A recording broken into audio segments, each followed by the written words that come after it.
Hello दोस्तों, स्वागत है आपके अपने YouTube channel AK study note में। आप सभी दोस्तों का मैं अमित शुक्ला बहुत बहुत स्वागत करता हूं। आज की वीडियो में हम बात करेंगे दोस्तों बीए थर्ड सेमेस्टर के सभी छात्र छात्राओं का जिनका हिंदी सब्जेक्ट है। हिंदी में आज हम सॉल्व करेंगे मॉडल पेपर। दोस्तों मॉडल पेपर में कुछ नए प्रश्नों के साथ जो आपके पेपर की दृष्टि से बहुत ही महत्वपूर्ण होगा और ये सारे प्रश्न आपके लिए बहुत ही रामबाण की दवा के रूप में काम करेगा। दोस्तों सारे जितने भी प्रश्न हम आपको सॉल्व कराते हैं ये सारे प्रश्न आपके पेपर में पूछे जाने वाले होते हैं और हर बार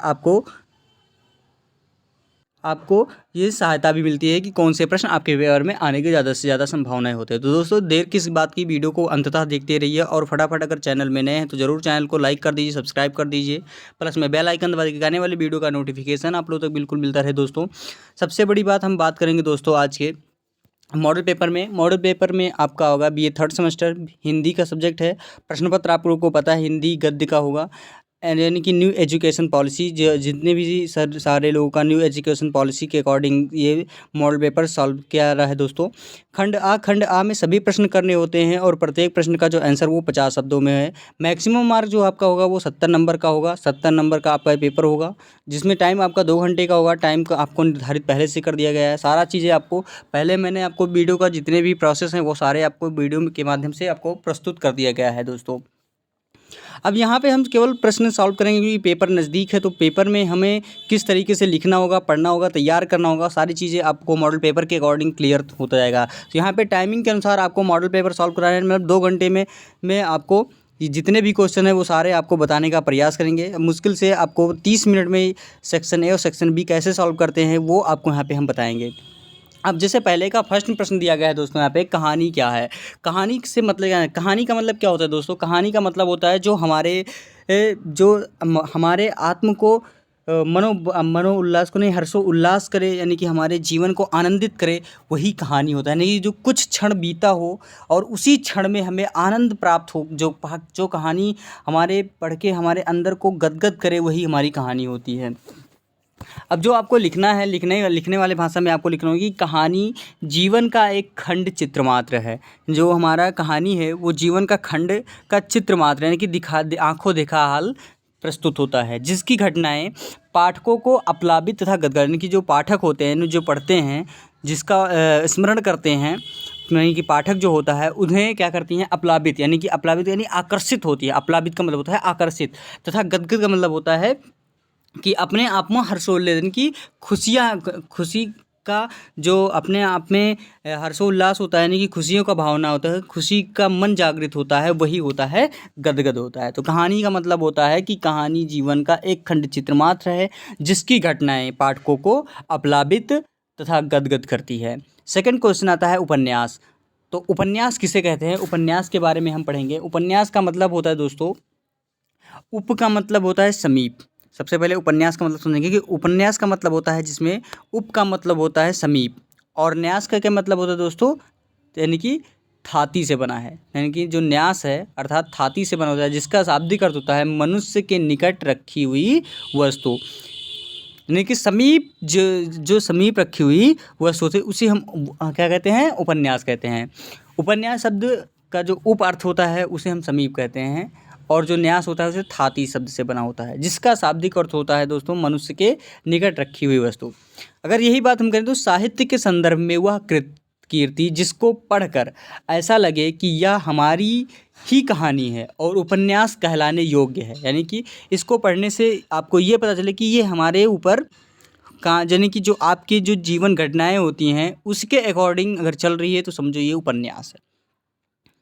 और अंग्रेजी में इसे हम नॉवेल शब्द से प्रयुक्त करते हैं। नॉवेल का मतलब आप जानते ही हैं, नॉवेल का मतलब उपन्यास होता है।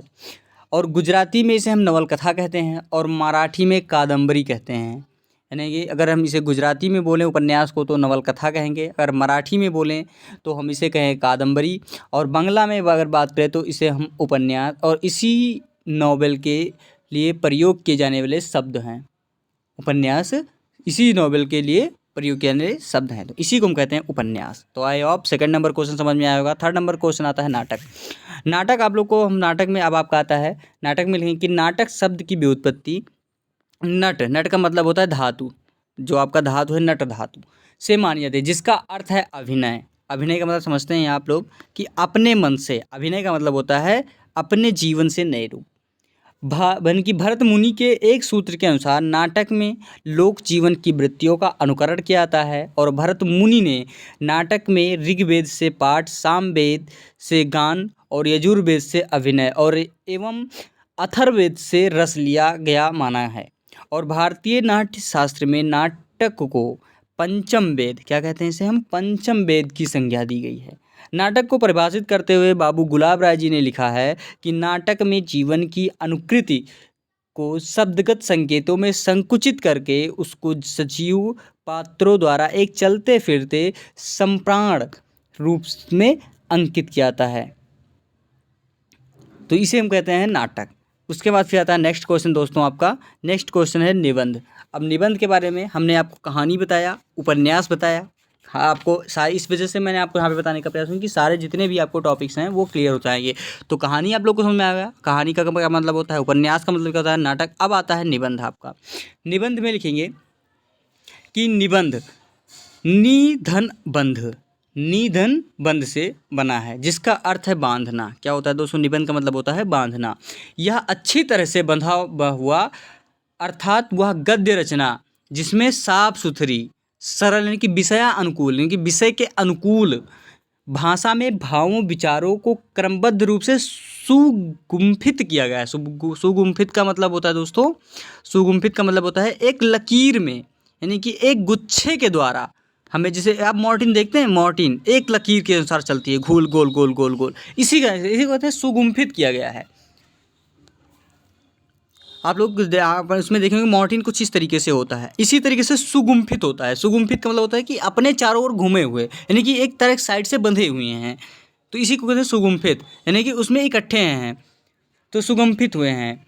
और यह गद्य की एक प्रमुख विधा है। यह निबंध शब्द के निकटतम पर्यायवाची शब्द ले गए, जिसे हम कहते हैं संदर्भ, रचना, प्रस्ताव, आर्टिकल, कंपोजिशन, एस्से और आलेख इत्यादि, इससे होता है निबंध।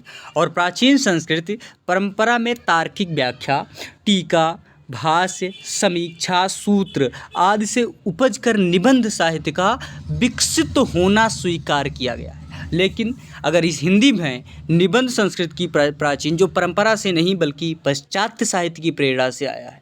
तो निबंध का मतलब होता है दोस्तों यही कि जो हमारे पाश्चात्य साहित्य की प्रेरणा से आया हो, यानी कि जो प्राचीन परंपरा से नहीं होना चाहिए ये, बल्कि पाश्चात्य साहित्य जो होता है, यानी कि जो साहित्य प्रेरणा पर ही होती है, साहित्य की प्रेरणा उत्पन्न करती है अपने अंदर से, उसी को हम कहते हैं निबंध। तो आई होप आपको निबंध भी समझ में आएगा। अब आपका आता है नेक्स्ट क्वेश्चन, एकांकी। क्या होता है एकांकी, किसे कहते हैं, बहुत ही मोस्ट इंपॉर्टेंट प्रश्न।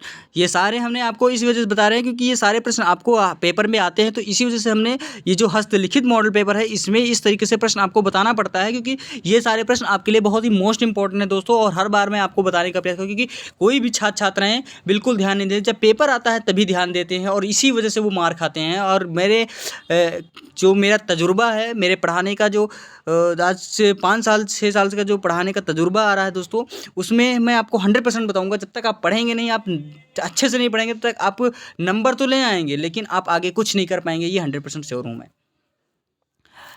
तो दोस्तों अब आपका आता है नेक्स्ट एकांकी। एकांकी का मतलब क्या होता है दोस्तों, एकांकी का मतलब होता है, एकांकी किसे कहते हैं, एकांकी की परिभाषा लिखिए। जैसे भी आपको प्रश्न आपके पेपर में पूछा है, एकांकी को परिभाषित कीजिए, जैसे भी आपका आता है। तो एकांकी की परिभाषा करते हुए डॉक्टर राजेंद्र प्रसाद श्रीवास्तव जी ने लिखा है एकांकी के बारे में कि किसी तथ्य, राजेंद्र प्रसाद श्रीवास्तव जी ने लिखा है एकांकी के बारे में कि किसी तथ्य, अनुभूति या विचार के किसी महत्वपूर्ण अंश का एक अंक तथा एक अथवा अनेक दृश्यों में प्रभावपूर्ण तरीके से नाट्य विभंजन किया ही एकांकी है। जो नाट्य विभंजन होता है, यानी कि विभंजन का मतलब होता है दोस्तों, नाट्य विभंजन का मतलब होता है जो नाट्य का विभाजन हो, यानी कि जो स्टेप होता है हमारा, यानी कि मान लो कथकली हो गया आपका, उड़िया हो गया, जैसे भी आपका हो, जो नृत्य होता है, नृत्य में जो विभंजन आए उसी को तो हम कहते हैं एकांकी। यानी मान लीजिए नाट्य में, मान लीजिए नाट्य जो है, नाटक कोई भी नाटक हो गया, मान लो ये तो नृत्य, जैसे मैंने आपको नृत्य के बारे में बताया, नृत्य में आपका जैसे हर तरीके का अलग अलग स्टेप होता है, बट जो नाटक होता है दोस्तों, नाटक में हम क्या करते हैं, जो नाट्य विभंजन होता है नृत्य में हमारे,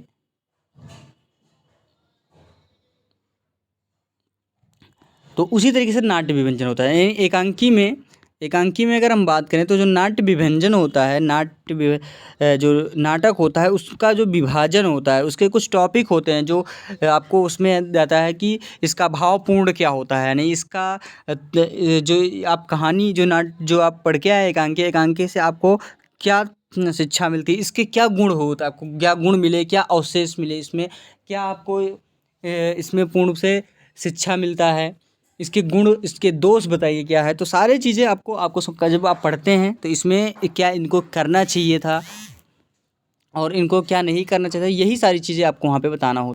तो दोस्तों ये था आपका एकांकी। उसके बाद आता है डायरी। डायरी से आप क्या समझते हैं?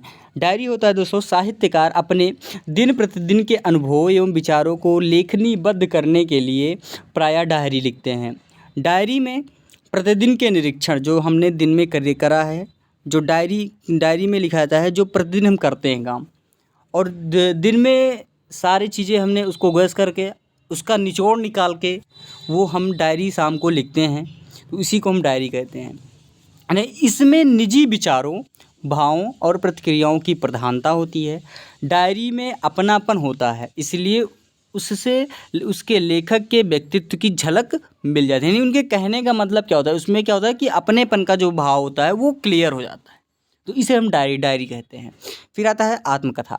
आत्मकथा किसे कहते हैं?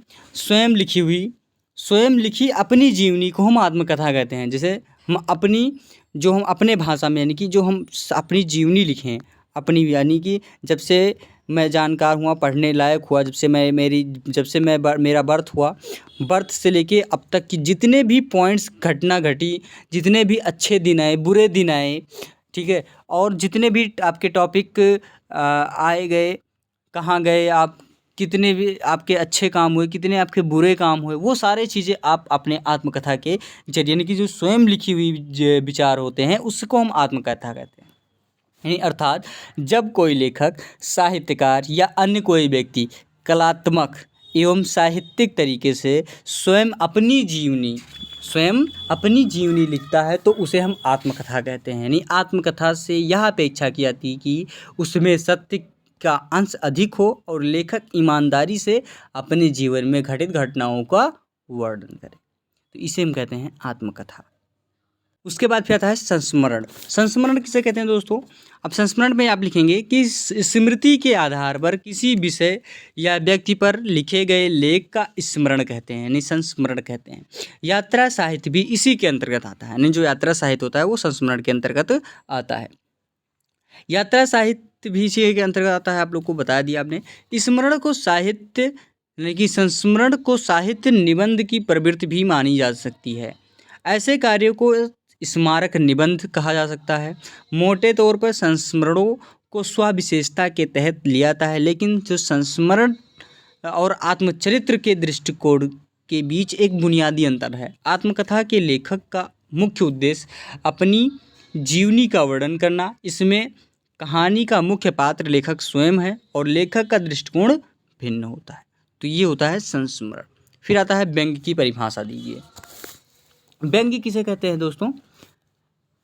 अब व्यंग्य में आप लिखेंगे कि व्यंग्य एक ऐसी साहित्य अभिव्यक्ति या रचना है, यानी कि अभिव्यक्ति रचना है जिसमें व्यक्ति अथवा समाज की कमजोरियां, दुर्बलताओं, कथनी और करनी के अंतरों की समीक्षा अथवा निंदा भाषा का आप लोग समझते हैं ना, निंदा का मतलब होता है किसी का हम निंदा करें या किसी का दुर्भाष करें, का टेढ़ी भंगिमा देकर अथवा कभी कभी पूर्णतः सपाट शब्दों में प्रहार करते हुए की जाती है।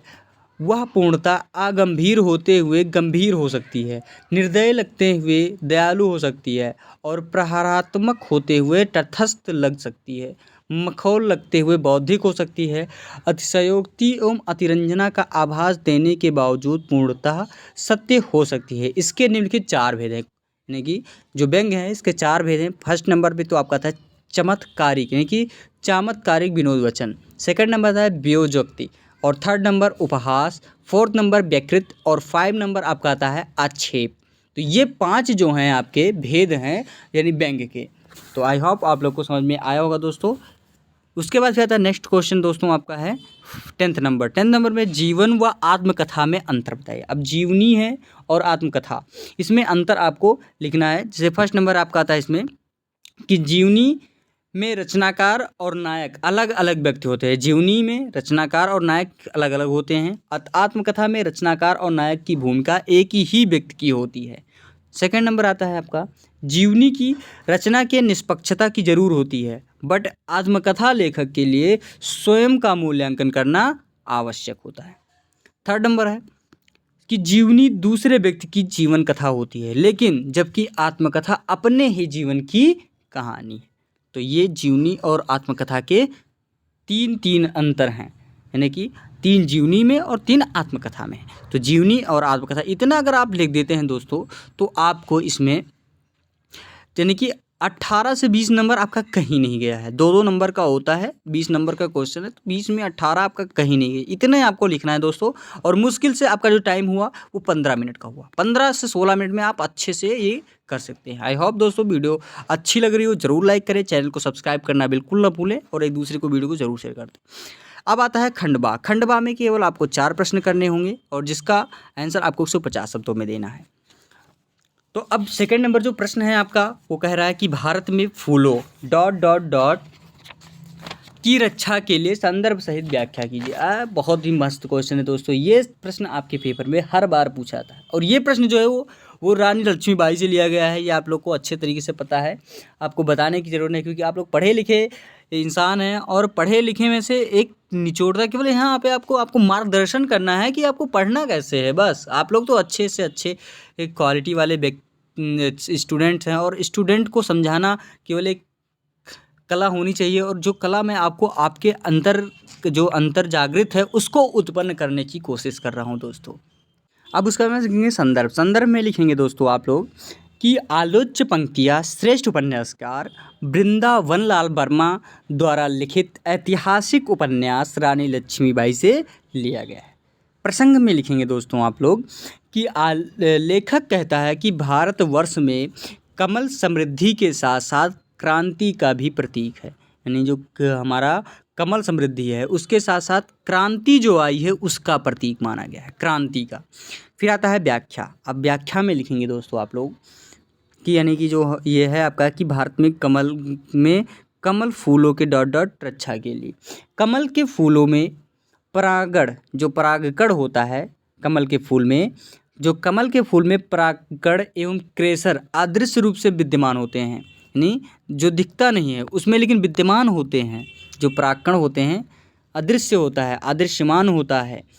और यह कमल का जो पुष्प प्राचीन काल से ही स्तुत्य योग्य है। ज्ञान की देवी माँ भारती इसी पर आसीन है और यही कमल का पुष्प भारतवर्ष की प्रगति एवं क्रांति के प्रतीक के रूप में है। यदि भारतीय क्रांति करते हैं, इनकी जो भारतीय हैं वो क्रांति करते हैं तो मानवीयता की रक्षा के निमित्त ही। फिर इसमें जो इसमें इसका जो विशेष है फर्स्ट नंबर में लिखेंगे कि कमल के पुष्प को, यानी कि इससे क्या शिक्षा मिलती है आपको, इसमें लिखेंगे कि कमल के पुष्प को ज्ञान एवं समृद्धि के रूप में दिखाया गया। जो कमल का पुष्प है उसे ज्ञान एवं समृद्धि का रूप दिखाया गया है। सेकंड नंबर बताया गया इसमें आपको कि कमल का पुष्प लाल क्रांति के प्रतीक के रूप में भी प्रदर्शित किया गया है। बहुत ही मोस्ट इंपॉर्टेंट प्रश्न है दोस्तों आपका ये। उसके बाद सेकंड नंबर, उसके बाद फिर आपका थर्ड नंबर कि मुझे एकाएक ... लौट आता था। ससंदर्भ सहित व्याख्या कीजिए। इसका भी आपको व्याख्या करना है। अब इसमें लिखेंगे संदर्भ में लिखेंगे दोस्तों कि प्रस्तुत पंक्तियाँ प्रसिद्ध कहानीकार सच्चिदानंद हीरानंद वात्स्यायन अज्ञे द्वारा लिखित गैग्रीन, यानी कि रोज नामक कहानी, जो गैग्रीन है रोज नामक कहानी से लिया गया है। उसके बाद फिर आप लोग लिखेंगे प्रसंग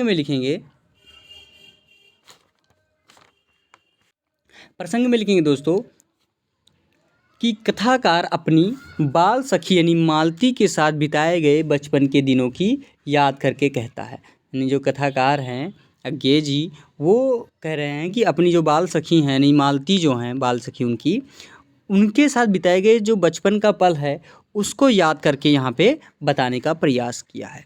फिर आता है आपका व्याख्या में लिखेंगे दोस्तों कि बचपन की बात इनकी मुझे एकाएक डॉट डॉट डॉट लौट आता है। इसमें लिखेंगे कि बचपन की बात है, जबकि हमारी जो विद्यालयी शिक्षा अभी आरंभ ही हुई थी। जैसे ही हाजिरी हो जाती, हम चुपके से स्कूल से निकल पड़ते और आम के बगीचों में पेड़ों पर चढ़कर कच्ची अम्मियाँ तोड़ तोड़ कर खाते थे। क्या दिन थे वे दिन भी। कभी कभी मालती ना आ पाती तो मन कितना खिन्न होता था। सब कुछ कैसा अजीब सा लगता था। उस स्थिति में उदास निराश खिन्न मन से लौटने के सिवा और चारा भी क्या था। क्या बात है, इतनी बढ़िया सिस्टम थे इनके, कितना बढ़िया इन्होंने बताने का प्रयास किया है। इनकी मम्य तरीक़ों से इन्होंने अपना बताने का प्रयास किया है। अब इसमें जो है इनका जो विशेष रूप से बताया गया है इसमें फर्स्ट नंबर कि बचपन की अनुरंजक स्मृतियों को भावात्मक चित्रण हुआ है, यानी कि जो बचपन की अनुरंजक स्मृतियां हैं उसको इन्होंने भावात्मक तरीके से परिचय कराया है। फिर सेकंड नंबर है कि सूर्य ने भी कहा है कि लरिकाई कै प्रीत कहो अली कैसे बिसरे, नहीं कहकर इसी ओर संकेतित किया है। नहीं, यही जो इन्होंने सूर्य जी ने अपनी एक जो सुक्ति लिखी थी, लरिकाई के प्रीति कहो अली कैसे बिसरे, तो इसी पंक्ति को यहाँ पे संकेतित किया गया है। उसके बाद फिर आता है नेक्स्ट क्वेश्चन दोस्तों। नेक्स्ट क्वेश्चन 4 नंबर है कि ध्रुव स्वामिनी नाटक का उद्देश्य क्या है, स्पष्ट कीजिए। इसमें लिखेंगे ध्रुव स्वामिनी नाटक का उद्देश्य क्या है दोस्तों। इसमें जयशंकर प्रसाद जी ने अपने नाटकों के उद्देश्य के बारे में स्वयं लिखा है कि मेरी इच्छा भारतीय इतिहास के अप्रकाशित अंश में इन प्रकांड घटनाओं के दिग्दर्शन की है जिन्होंने हमारी वर्तमान स्थिति को बनाने का बहुत प्रयत्न किया है। ध्रुव स्वामिनी नाटक एक ऐतिहासिक नाटक होते हुए भी समस्या प्रधान नाटक है।